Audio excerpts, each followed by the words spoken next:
जाली bank accounts case में नैब ने आसिफ जरदारी के खिलाफ इंक्वायरीज और इन्वेस्टिगेशंस की रिपोर्ट इस्लामाबाद हाई कोर्ट में जमा करवा दी है। आसिफ जरदारी के खिलाफ नैब केसेस की फहरिस्त 92 न्यूज ने हासिल कर ली।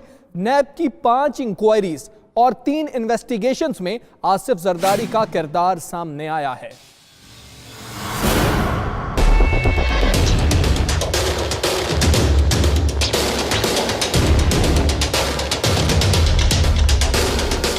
जाली बैंक अकाउंट्स केस में अहम पेशरफ। नैब इंक्वायरीज और investigations report Islamabad high court में जमा। डिप्टी प्रोसिक्यूटर जनरल नैब सरदार मुजफ्फर अब्बासी ने रिपोर्ट जमा कराई। अदालती हुक्म पर आसिफ जरदारी के वकला को भी रिपोर्ट की पेशगी कॉपी भिजवा दी गई।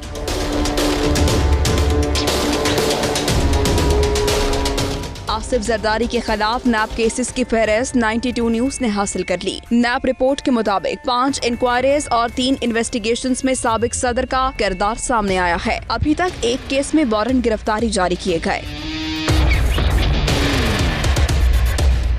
नैब रिपोर्ट के मुताबिक आसिफ जरदारी के खिलाफ 2 रेफरेंसेस दायर किए गए हैं। 6 रेफरेंसेस अभी इंक्वायरी और इन्वेस्टिगेशन के मरहले में हैं। जाली बैंक अकाउंट्स केस से मुतालिक मजमूई तौर पर 26 इंक्वायरीज और इन्वेस्टिगेशन जारी हैं। उधर इस्लामाबाद के एहतसाब अदालत में जाली बैंक अकाउंट्स केस की समाअत हुई। बैंक रेजिडेंसी रेफरेंस में गिरफ्तार मुल्जिमान पेश। मुल्जिमान जैन मलिक बीमारी के बायस अदालत न आ सके। अदालत का आइंदा समाअत पर ख्वाजा अब्दुल गनी मजीद को कराची जेल से पेश करने का हुक्म। चेयरमैन नैब ने प्रोडक्शन ऑर्डर जारी कर दिए।